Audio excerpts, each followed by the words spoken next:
Hi, welcome back to காத்திரிஃபா vlogs. இன்றைக்கி நம்ம சேனலில் டெலிவரி பேக்குக்கு தேவையான பொருட்கள் என்னென்னு பார்க்க போகிறோம். நான் வந்து செகண்ட் ப்ரெக்னென்சி இருக்கிறனால எனக்கு சி செக்ஷன் முன்னாடியே தெரியும். அதனால் நான் வந்து சி செக்ஷனுக்கு என்னென்ன தேவைப்படும், எப்படி அரேஞ்ச் பண்ணால் நம்மளால் அங்கே மேனேஜ் பண்ண முடியுங்கிறத இந்த வீடியோவில் ஃபுல்லாக டீட்டெயிலாக சொல்லியிருக்கேன். உங்களுக்கு யூஸ்ஃபுல்லாக இருக்கும்னு நினைக்கிறேன். ப்ளீஸ் சப்ஸ்கிரைப் பண்ணிக்கோங்க நம்ம சேனலை. ஸ்கிப் பண்ணாமல் ஃபுல் வீடியோ பாருங்கள்.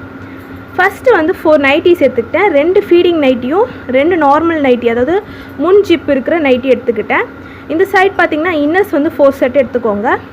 சி செக்ஷன்னாலே 4 to 5 days வந்து நீங்கள் ஹாஸ்பிட்டலில் இருக்கிற மாதிரி இருக்கும். ஸோ வந்து இந்த செட் போதுமான அளவாக இருக்கும் உங்களுக்கு.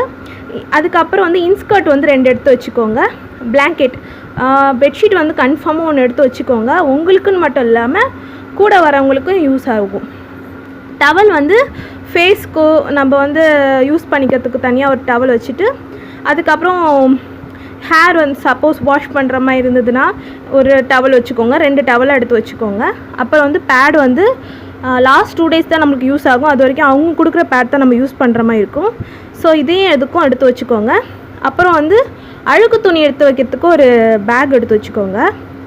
அப்புறம் பார்த்திங்கன்னா உங்களுக்கு தேவையான பேஸ்ட்டு, ப்ரெஷ்ஷு, சீப்பு, அதுக்கப்புறம் வந்து 2 லப்பர் பேண்ட். ஏன்னா நமக்கு சி செக்ஷன் போகும்போது 2 சைடும் வந்து அந்த ஸ்கூலுக்கு போகிற மாதிரி போட்டு விடுவாங்க. ஸோ அது 2 லப்பர் பேண்ட் எடுத்துக்கோங்க. தால்கம் பவுடரும் பர்ஃப்யூமும் எடுத்து வச்சுக்கோங்க. பட்ஸ் தேவைப்பட்டால் எடுத்துக்கோங்க. அதுக்கப்புறம் துணி சோப்பு ஒன்று எடுத்துக்கோங்க, அங்கே யூஸ் ஆகும். அப்புறம் வந்து நீங்கள் குளிக்கிறதுக்கு தேவையான ஒரு சோப்பு ஒன்று எடுத்துக்கோங்க. நான் வந்து டெட்டாயிலுக்கு பதிலாக சாவ்லான் எடுத்திருக்கேன். இது எனக்கு ரொம்ப பிடிக்கும், அதனால் இந்த கம்பெனி தான் நான் யூஸ் பண்ணிகிட்டு இருக்கேன். ஸோ இதே எடுத்துக்கிட்டேன். சி செக்ஷன் அப்படின்னாலே நீங்கள் கன்ஃபார்மாக டெட்டாயிலில் சாவ்லான் கையில் வச்சுருக்கணும். அப்புறம் இது வெயில் காலங்கிறனால எனக்கு 7-to-7 பவுடர் எடுத்திருக்கேன். இது எல்லாத்தையும் வச்சுக்கிறதுக்கு ஒரு சின்ன ஒரு பேக் மாதிரி அரேஞ்ச் பண்ணி வச்சுக்கோங்க, பர்ஸ் மாதிரி. அவ்வளோதான். உங்களுக்கு தேவையான, அம்மாவுக்கு தேவையான பொருட்கள் இவ்வளோ தான். அடுத்தது தேவையான பாத்திரம் பார்த்துடலாம். 2 ஃப்ளாஸ்க் எடுத்து வச்சுக்கோங்க. ஒன்று டீக்கு, ஒன்று சுடு தண்ணிக்குன்னு வச்சுக்கோங்க. கன்ஃபார்மாக வந்து உங்களுக்கு தேவைப்படும் 2.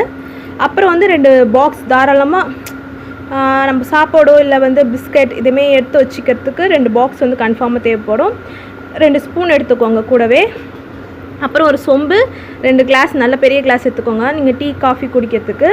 அப்புறம் பார்த்திங்கன்னா 2 பிளேட் எடுத்துக்கோங்க, சின்ன சைஸாகவே எடுத்துக்கோங்க. அப்புறம் வந்து ஒரு நைஃப் வந்து கன்ஃபார்மாக தேவைப்படும், ஆப்பிள் இதெல்லாம் கட் பண்ணி சாப்பிட்றதுக்கு. அப்புறம் வந்து கேரி பேக் வந்து கொஞ்சம் எடுத்து வச்சுக்கோங்க, வேஸ்ட்டு தூக்கி போகிறதுக்கு யூஸ் ஆகும். அப்புறம் வந்து நான் இந்தமாரி ஒரு குட்டியோண்டு பாக்ஸில் வந்து விம் ஜெல்லும் ஸ்க்ரப்பும் எடுத்து வச்சுக்கிட்டேன். ஏன்னா இதெல்லாம் வாஷ் பண்ணுறதுக்கு வந்து இது ரொம்பவே யூஸ் ஆகும். அதேமாரி ஒரு மக்கு தேவைப்படும். கன்ஃபார்மாக நீங்கள் காலைல வந்து ரெஸ்ட் ரூம் யூஸ் பண்ணுறீங்கன்னா அழகாக இதிலே வந்து நீங்கள் சோப்பு ப்ரஷ் எல்லாத்தையும் எடுத்துகிட்டு போட்டு போயிடலாம். கேரி பண்ணுறதுக்கு உங்களுக்கு ஈஸியாக இருக்கும், கொண்டு வரத்துக்கு. அதுக்கப்புறம் இது கூடவே வாட்டர் பாட்டில் எடுத்துக்கோங்க. தேவைப்பட்டால் ஒரு சின்ன தூக்கு அதேமாதிரி எடுத்துக்கோங்க. சாப்பாடு சப்போஸ் உங்களுக்கு வீட்லேருந்தே வருதுன்னா நோ ப்ராப்ளம், இதுவே போதும். ஸோ பாத்திர வகைனா இவ்வளோ தான். அடுத்தது வந்து பேபிக்கு என்னென்ன தேவைப்படுங்கிறத பார்க்கலாம். குழந்தைக்கான தேவையான பொருட்கள் பார்க்கலாம். நான் வந்து இந்த மாதிரி ஒரு மீஷோவில் வந்து ஆர்டர் பண்ணி இதை எடுத்துக்கிட்டேன். ரொம்பவே சாஃப்டாக இருக்குது. பெட்டுக்கு பதிலாக இது யூஸ் பண்ணிக்கலாம். கேரி பண்ணுறதுக்கு, அதாவது பார்க்க வராங்க அப்படின்னா இதை கொடுக்கலாம். அடுத்தது பார்த்திங்கன்னா குழந்தை பிறந்த உடனே தேவைப்படக்கூடியது டவல் வந்து ஃபஸ்ட்டு பாப்பா வாங்கிறதுக்கு டவல், அதுக்கப்புறம் க்ளவுஸு, அதுக்கப்புறம் அந்த தொப்பி, அதுக்கப்புறம் ட்ரெஸ், பேம்பர்ஸ், இது எல்லாத்தையுமே ஒரு செட்டாக ஒரு கவர் போட்டு வச்சுட்டோம்னா நம்ம கூட வர அட்டெண்டர் வந்து கஷ்டப்பட மாட்டாங்க. இதை அப்படியே எடுத்து கொடுத்து அழகாக குழந்தைய கேரி பண்ணிக்கலாம். ஸோ இதுவுமே எடுத்து வச்சுக்கோங்க.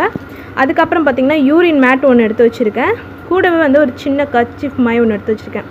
பாப்பா ஃபிட் பண்ணதுக்கப்புறம் துடைக்கிறதுக்கு யூஸ் பண்ணிக்கலாம். இது வந்து காட்டன் சாரீ, இது வந்து காட்டன் வேட்டி. இது 2மே வந்து நல்லா அலசி எடுத்து வச்சுருக்கேன். இது வந்து பாப்பா வந்து பெட்டுக்கு பதிலாக இது யூஸ் பண்ணிக்கலாம் ஹாஸ்பிட்டலில் இருக்கிற வரைக்கும். ஏன்னா அந்த பெட்டே ரொம்ப சூடாக இருக்கும், அதனால தான். அதுக்கப்புறம் பவுடர் டப்பா, இன்னும் வந்து பேபி வாஷ் அதெல்லாம் எடுத்து வச்சுக்கோங்க. இது வந்து ஒரு நார்மலான ஒரு வேஸ்ட்ரி. ஏன்னா இது கொஞ்சம் எடுத்து வச்சுக்கலாம், கொஞ்சம் லாங்காக பேபி கேர் பண்ண, ஏன்னா யூரின் போயினே இருப்பாங்க, இது யூஸ் ஆகுங்கிறதுக்காக. அப்புறம் வந்து ஒரு ஒயிட் டவல் ஒன்று எடுத்து வச்சுக்கிட்டேன் பாப்பாக்காக. அப்புறம் வந்து வைப்ஸ் வந்து எடுத்து வச்சுக்கிட்டேன். இது வந்து நான் ஹிமாலயா ப்ராடக்ட் தான் எடுத்திருக்கேன். பேம்பர்ஸுமே ஹிமாலயா ப்ராடக்ட் தான். அதுவுமே எடுத்து வச்சுக்கிட்டேன். உங்களுக்கு பேம்பர்ஸ் தேவைப்படாது, சப்போஸ் சில ஹாஸ்பிட்டலில் வந்து போட்டே ஆகணுமாங்க, அதனால் அப்புறம் வேஷ்டி துணி இருக்குது தெரியுமா, அது வந்து சின்ன சின்னதாக கட் பண்ணி எடுத்து வச்சுக்கோங்க. பாப்பாவோட ட்ரெஸ் எடுத்து வச்சுக்கோங்க. இவ்வளோ தான் தேவைப்படும்.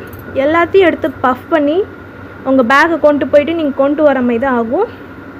பாப்பாவுக்கு தேவையானதை மட்டும் எடுத்துகிட்டு போங்க. நீங்களும் ஃப்ரீயாக இருக்கலாம், உங்கள் கூட இருக்கிறவங்களும் ஃப்ரீயாக இருக்கலாம்.